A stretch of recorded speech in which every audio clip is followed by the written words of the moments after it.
My little clock here to make sure I don't go over, because this is going to be a fast update. I'm going to zero in on the app in a second, but just a tiny bit of background. Is there a converter, or do I just push? Yeah, it didn't work, so. Oh, okay, so just the arrow? Okay. So this psychosocial hazards and stress and mental health is a big issue, and it started to arise back, years ago when the estimated cost was 51 billion. So things have been evolving a little bit. WSIB will cover diagnosed conditions that arise from the effects of a physical injury or something that can be attributed to an event. But there's been recently a charter challenge where a nurse did develop a diagnosed condition over years of harassment. Did you get it working? It's there.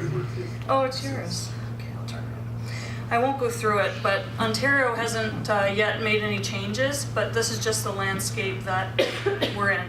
There was also the standard that was created in Canada that defines a psychologically safe and healthy workplace that, as Martin Shane from the Mental Health Commission says, it might be voluntary, but in a way it's voluntary if you don't do it, because it's providing on a silver platter what a kind of a healthy workplace looks like. So around 2009, prior to the standard, a group of organizations, workers, stakeholders, employers, we all went to an OCAL research conference, and that research conference ended with subcommittees to create various tools, and anyone from the conference could join a subgroup, and I went on one called Worker Tools, and we didn't know which tools or issue we wanted to look at.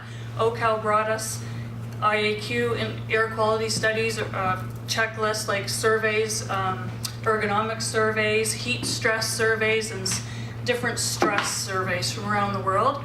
And the group decided that, there's not a lot of tools in the system that deal with, how to deal with workplace stress. And a lot of us worker advocates were getting calls from members about workloads and harassment and all that type of thing. So we decided to focus on that. And it turned out that we developed the Mental Injury Toolkit, which is on the OCAL website. It's basically a worker's guide to how they can take action on workplace stress, its causes, etc., the whole in their workplace. And it's meant for everyone out there, not just unionized workers, but other workers who can act together. The committee was big. I was the one who didn't like the silence when they said, okay, so who's going to arrange our next meeting? So that was me. So unbeknownst to us, because most of us in the group weren't practitioners like hygienists, like OCAL provided us lots of expertise. So they just threw a bunch of, when we decided we wanted to work on stress, OCAL led us through, put a bunch of surveys on the table and said, okay, which ones of these do you think you could, tackle this issue in the workplace, or that's useful to build up, instead of workers always saying anecdotes of what's going on, anecdotal evidence, which was often discarded. Not only individual surveys, but we looked at the surveys committees can do together, like the Sobane tools. Like, there's lots of tools out there. So really, without knowing, they did cover the main research buckets of surveys, but to us it was what could we action in the workplace? So we ended up turning to the Copenhagen Psychosocial Questionnaire, which is called the COPSOC for short. It covers questions in all three buckets of the literature that talks about what can the causes of stress be for workers, such as, the effort reward, the demands control, the justice respect, the undesirable behaviors. So we picked it because it was a well-rounded, like, if, you guys know this, if you are talking about issues and you're missing a huge important issue, then you're not really going to get to what's matter. So we had to pick a tool that covered all kinds of different areas of what could be wrong. And we listed them on the back of the MIT cards. So we have the green cards at the back table, where, just for quick reference, we listed the psychosocial hazards. And the standard lists 13 factors too, so it doesn't matter, sometimes what they're titled, it's all the same thing. It's work demands, can be pace, emotional demands like investing of yourself into your work, how work is organized, whether you have control over your work. And in the speaker before me, that was an excellent presentation. It's about autonomy. She's saying give people autonomy where you can. So that hooks right in here. Relationships, predictability of them, trust, all kinds of different things, knowing what to expect when you come in. Work values, work-life balance, how does the organization set itself up and its rules so that you can actually be a contributing worker and run a family at the same time. Sometimes there's cost-free ways to change how an organization runs. I worked somewhere where you had to have 30 days notice to get a day off or you didn't get it. So that's an arbitrary rule that wouldn't cost a dime to change, and they eventually changed it. And of course the undesirable behaviors, which they call it that because it includes all of them, from discrimination, bullying, harassment, threats, violence. And really all day we've been talking about this. At least 3 speakers said, hey, you pay attention to the individual and what the individual can do to help themselves in their situation, and you provide support to individuals, but also the organization has to have a stake. And I'm really happy that Dr. David Posen's talking after, because his book is Work Killing You, talks about, where the red circle is on this thing is, organizations, we have to build up individuals. And so you can look at the levels of prevention on an individual and build coping skills at the individual level. You can have wellness and relaxation techniques for along the path. You can do tertiary like EAP and stuff. But also the organization needs to do some things, because really you're not maximizing the efforts that you spend on this without paying attention to the organization itself. Because yes, while the individual impacts the organization impacts the individual. And the other thing is, think about like accommodation and those things. When do they occur? After someone's been to the doctor and has a diagnosis. So this whole thing of workplace stress is a huge term, or mental health. It's about things that come from home and work, okay, zeroing in on work, here. It's diagnosed and undiagnosed. So, if we save all our interventions for diagnosed, we're missing a whole whack from before that. So there's lots of different ways to think about this issue, but when the Mental Injury Tool Group thinks of it, we kind of think of all of these areas are ripe for intervening.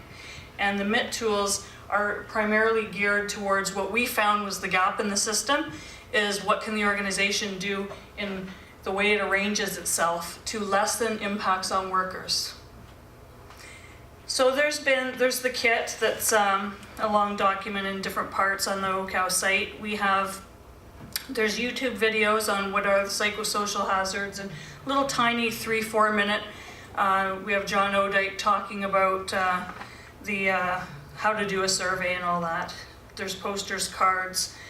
But the app, so CCOHS, there's a few members here, worked with OCAL to create an app, because I know everybody wants it on their phones now.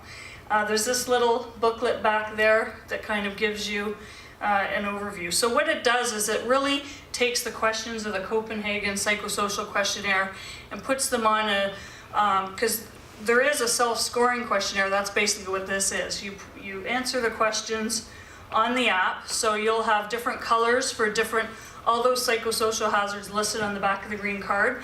There'll be a couple of questions for each one.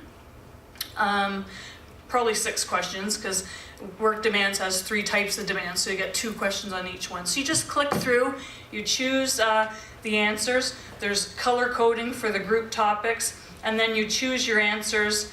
Like, do you feel that your work drains so much of your energy that it has a negative effect on your private life? And you'll choose yes, certainly, yes, but a little, no, not at all, etc. When you're doing the app, at the bottom there's the dots where you can see what questions you've missed, and you can also track your progress through the app. And then like the Ergo app, I was very happy to see that this morning, this one will pop up with different suggestions. Now there's lots of resources in the world, primarily in Europe, because Europe is further ahead of Canada in that they've had work organization rules for a while, and they've developed tools for inspectors, and they've had like 19 countries pick up stuff, and they had a blitz in 2012. So they're more ahead in terms of, you know, what to do. And like a number of speakers said before me, there's no recipes for these things. So these are just ideas taken from the resources in Europe to populate ideas on what to do. But the bottom line is this is part of an organizing tool. So while a person can click through and say, oh, these are kind of the things I would kind of look at that might be causing some mental distress that have to do with work, and some ideas on how I can do things with it. The idea is to get them to work collectively to, you know, do recommendations at the Joint Health and Safety Committee, get the workplace to adopt some of the ideas, to move through an organizing model, like learning about the issues, knowing what the issues are, organizing, so getting a group, you know, getting other people to be involved, and then trying to get a change, then assessing that change and evaluating that change. So there's lots of names to this kind of system. The standard does it through like Plan, Do, Check, Act. This one we use because it has more specifically includes like organizing and getting lots of people involved. And so even though it is an app where that you do as a person, it's meant to start the conversation going and get people to go link with others and do more with it. And a speaker earlier also talked about, you know, are you ready? So what is the stage of readiness to do things? All these tips that we heard, you know, go where there was one slide that I saw with the Sun Safety Group, pretty much all the same tips apply. Go and find a champion, get other people involved. There is no recipe to solve the problem. You know, this is really, you can take it from sun safety to psychosocial hazards. So it's finding the door, the drive-in, the door that's open a crack and barging in all the way. So there's some people want to know, well, why would I do this? Well, I mean, everyone starts with cost. People don't want to read about their workplace in the paper. There's Martin Shane's Perfect Legal Storm, the work that said, you know, when you look at all the tribunal decisions and the damages being paid out in 7 areas of law, it's carving out some responsibility. We now have the new Charter Challenge case. Places want to retain workers. They want, you know, they want to be known as a good place to work. They want to strive for excellence, sustainability.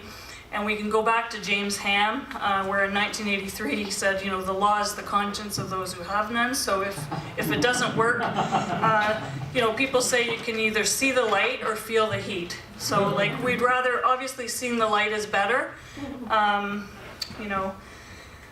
But then, you know, when you look at places that are doing it, and this should give more people courage to try it, more organizations, that it's a journey. Like nobody, like, you know, everyone's saying this is a journey, right?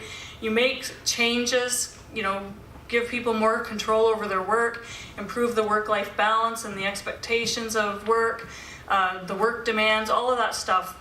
Pay attention to all of that, the justice and respect, the transparency. If people accept that it's a journey and it won't happen overnight, as Mary Deacon, the chair of the Mental Health Bell Initiative, says, you know, that no organization is perfect. So it's just trying to strive forward. So there. Sure. So